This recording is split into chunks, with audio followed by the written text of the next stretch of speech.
Week 10, best bets. Dexter Reed, World of Matchups. Spencer the Wiz on the other side, Blue Milk Boys Gaming. So, we've been down for a couple of weeks, but prior to that, Spencer's on a 3-game winning streak with his best bets, and I am on a 3-game losing streak with my best bets. These teams just don't seem to want to play for me this year, but I'm here to tell you folks, this is where the bleeding stops. And I'm going to tell you why. Best bet number 1, take all the money you own, roll it, and lay it here on the Miami Dolphins at home versus the Cleveland Browns. Miami is minus 3.5, and this is a team, I just said it to Spencer, I don't care where they have to go in the playoffs because, first of all, they are making the playoffs, but they can go there and win. Miami can go to Kansas City and win. They got the Tyreek factor. They can go to Buffalo and win. This is a team that can win anywhere. Why? Because, one, they can score. They can score. Tua's had a great year. I said last year Tua sucks. I'm not still sure he's even good, but you put Tyreek around anyone and then put Jalen Waddle around them too. Gesicki's no slouch. This team can score. They can score points. The acquisition of Jeff Wilson has worked out. Raheem Mostert has worked out. HC Mike McDaniel has worked out. It's all worked out. Now they bring in Bradley Chubb. Okay, so they give him a contract that I don't think he was deserving of.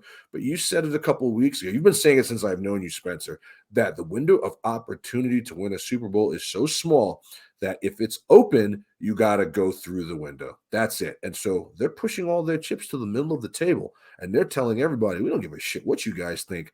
We are fins up. And we are headed to the playoffs, and we plan on winning in the playoffs and making it to the Super Bowl, which, let's be honest, if the Miami Dolphins made it to the Super Bowl right now, would anyone be really superly, overly surprised? Absolutely not. I can't say that I would be. So if that's the case, why would I not be hyped up or scared to pick them here versus a horrible Cleveland Browns team? Okay, Miami can stop the run. They've got a decent defense. Nick Chubb is all they have. I don't trust Jacoby Brissett anywhere. This is a team that is just waiting for Deshaun to come save them, and it's never going to happen. Donovan Peoples-Jones instills fear in nobody. David Njoku is still hurt. He is out. If they can just contain Amari Cooper, this is going to easily be a 10-point home win. I do not like Cleveland on the road. They need the dog pound to be galvanized, which they will not have here. They are a wounded animal. They have stayed afloat, and hopefully Deshaun can come in and make some noise, but this is going to be a tough spot for them. I think Tyreek Hill goes off in this game, man. Yeah, this doesn't make sense. This line doesn't make sense. What team has given up more big plays this season than the Cleveland Browns? Whose secondary has given up legitimately some getting burned every week? Denzel Ward's good, but they're going to get torched. The burn CEOs of like the NFL. You have the two biggest burners in the league on the same team. This is fan height 351. This could be a 21 blow. Yeah, I feel very confident. I feel very confident about this game against the spread. I really, really do. I think that when you talk about the good teams in the league, of course, it starts with Buffalo and Kansas City being a little bit better than everyone else, but then you're talking about the Philadelphia Eagles, and then you're talking about the Minnesota Vikings based on record. But like when you look at strength of schedule and quality wins, when you sandwich in a major concussion that happened with their head quarterback, Tua, and they've managed to come throughout all this, and they're still shining. Tyreek Hill may have 2,000 yards this year. 2,000.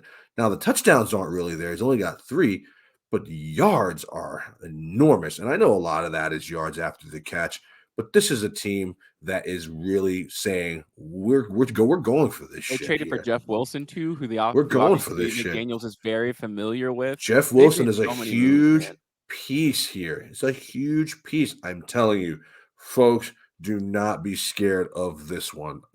I cannot see a universe where Cleveland finds a way to beat Miami here. And this win will put them in the upper echelon of top 5 teams in the league.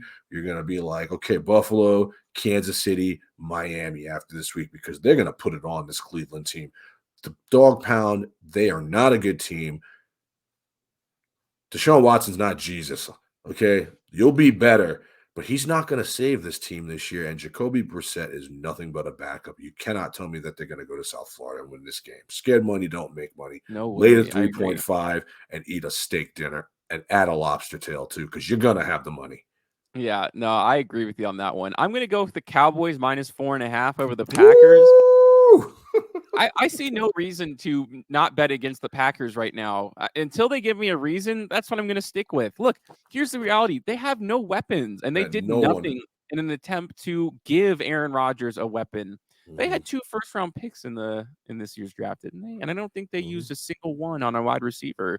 They didn't go up to get anybody. They didn't get anyone in free agency. They didn't go after anyone in trading. They're done this year. I don't know. Rodgers took all the money.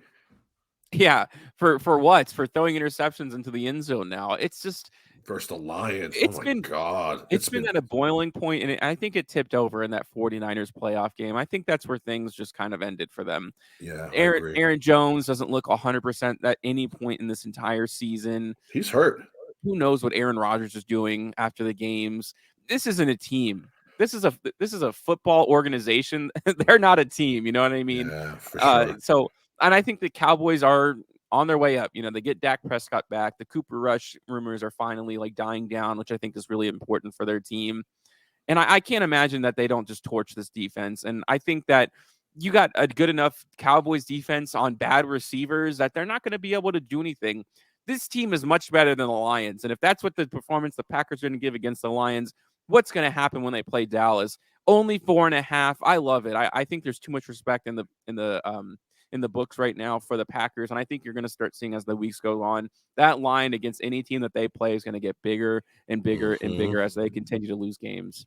I can't agree more. The Packers are a wounded animal, and it did end last year in that playoff game. They just can't beat San Francisco anywhere, you know, and guys like Aaron Rodgers, it's all about him. He's greedy. He took all the money. There's nothing left for anyone else. Christian Watson's been an absolute bum. Sammy Watkins has been a Hammy Watkins. He's been an absolute bust. Romeo Doubs is your number one go-to guy. You can't trust it. Allen Lazard's always hurt. You know, A.J. Dillon doesn't get the ball. All they got is Aaron Jones, and now he's hurt. So he's basically Aaron Rodgers and a bunch of role players versus one of the best defenses in the National Football League, who now is hitting their stride with Dak back. Dalton Schultz gets better every single week. CeeDee Lamb gets better every single week. They're starting to play more as a team. I cannot see a way that the Packers win this game. They just don't have it in them. There's no dog in their fight. All they have is Lambeau Field, and it's going to be cold, and those fans are going to be miserable because for the first time in November, in as long as I can remember, the Packers stink.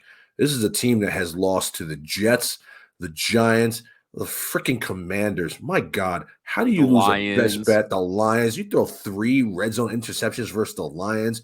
Bro, pitch the tent and just burn the tent down. Burn it all down. The truth of the matter is the Packers aren't going to be shit for at least another 5 years. Aaron Rodgers needs to retire. They should have gotten rid of this guy a long time ago, but what did they do? They gave him a Russell Wilson contract. Now he's there to at least 50 years old. And you know what? It couldn't happen to a better team for me because I can't stand these bums. Every time I bet them, they burn me. So I'm all about Dallas. Let's go Cowboys. How about them Cowboys? Seriously, folks, every game we broke down today that Spencer and I both like, to me, could be a best bet.